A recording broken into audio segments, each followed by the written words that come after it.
My son, Abram Howard, was very compassionate and caring. He was a leader.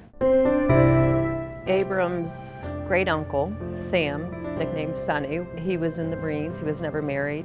Abe's grandfather, my father-in-law, he served in the Marines. And then Abe's father served. He was in the Marines. There's several family members. Abe was number around 13 of the Marines in our family. You know, it made everybody proud, and I think it was a big influence.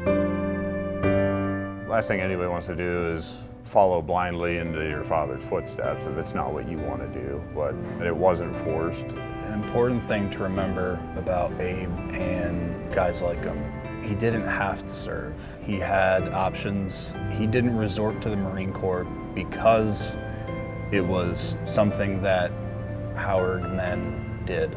But I think that's an important kind of take-home thing, is that he didn't have to serve, he chose to.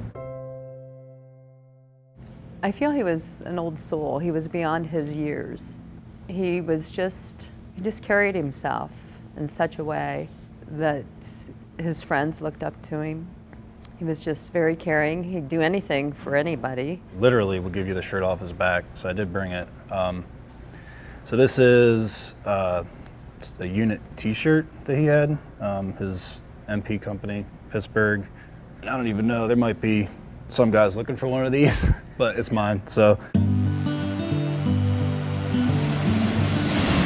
This water up here at Rock Run is ice cold, and so I'm just gonna take the plunge right now.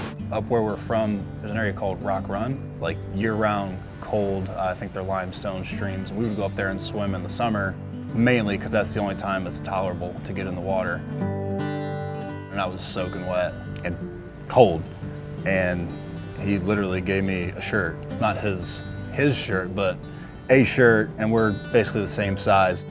And that was not long before he had left for that deployment. I didn't really wear it much, I figured I'd give it to him when he got back. And I still don't wear it, but it's, now it's a treasured possession of mine. It's not something that I pull out and look at. For a number of years, I couldn't even look at it, but it's just a tangible piece of the kind of person he was, of him. Maybe my perspective's a little skewed because I was in the military and I'm a first responder now. But I think that sometimes people have this grand idea that acts of service have to be big and these grand gestures, and that's not necessarily the case. Abe was always one of the ones that was the shoulder or the ear for people to go to. So he just kind of served through just being him and being present.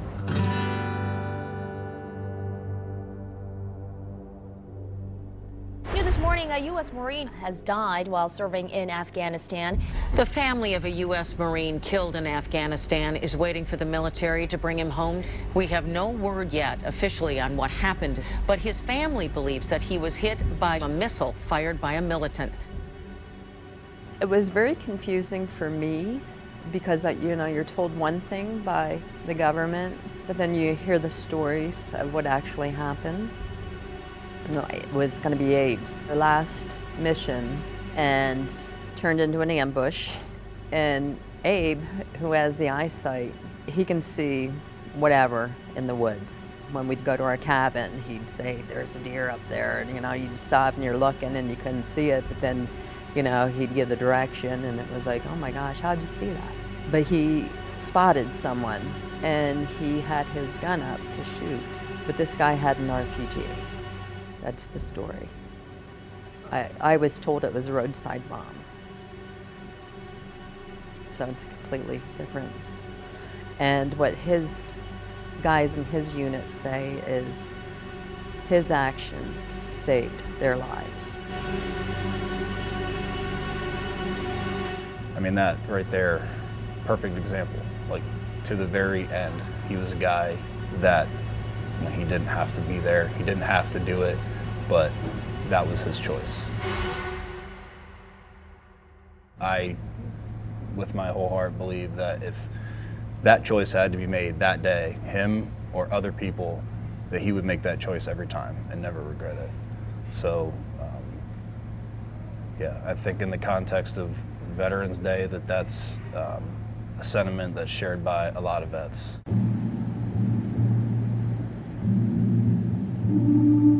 I think it was the first year President Obama allowed family to be down there to see the bodies come off the plane, and it was important for me to be there. And I was so thankful because I thought of all the parents that didn't get to see this. At the time, there was an eagle just flying and doing circles. So when we were followed home by the motorcade and everything, this eagle followed us the whole way. And when we got to Williamsport, you would have thought he was a dignitary. Coming down the highway, I mean, all the traffic was pulled over. You'd thought President Kennedy was being transported. It was pretty amazing. The businesses shut down and the people came out on the street, and the streets were lined up the whole way. I mean, these people came from all over. Didn't even know him. I just thought, what did this kid do? You know?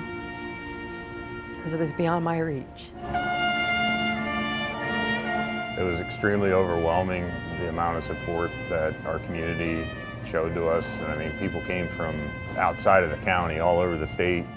We just did not expect that. We knew a lot of veterans just growing up in our community, and the outpouring of people that just came out, it was unbelievable. If you ever seen the end of American Sniper when it shows Chris Kyle's procession, it was very reminiscent of that.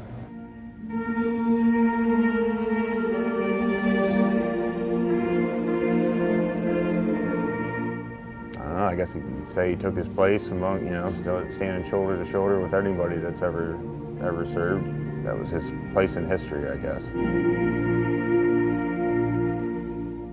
I know my life is forever changed and it's never going to be the same. Our family was never the same after that. A piece of all of us died, The pain that, but I could just say that if I owe my brother anything, I owe him to live a good life, a meaningful life, because he gave his up. Abe gave his life. He didn't lose it. Service to country is like signing that blank check. You sign a blank check to your country to do whatever it is to keep it safe.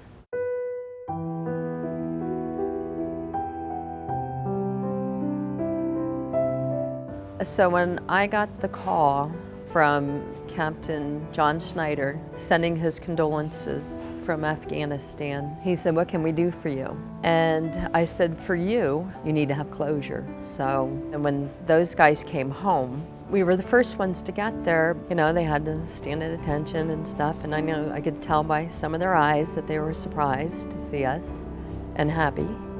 So when they were done greeting their families and that, they came to us and just said, Abe made promises. He talked about hunting and hanging out at our cabin, which is called the Crooked Shot. And he promised them that he would take them back there and hunt. And they said, "I suppose that's not going to happen." And I said, "No." I said, "It will."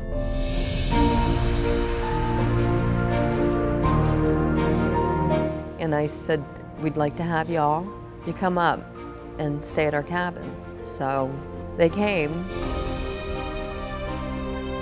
and I was just sitting on a bench that faces the cabin, and it was kind of dark, and you could see the lights and them sitting in there and talking and that, and the one, Greg Saffron, he came out and sat with me, and he said, "We're talking about doing this. We'd like to do this every year on his death anniversary, so every July 27th.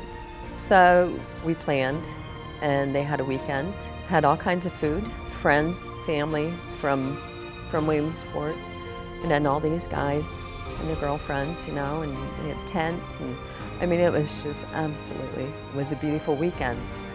And we sit around the fire and just tell stories, and we are still doing it.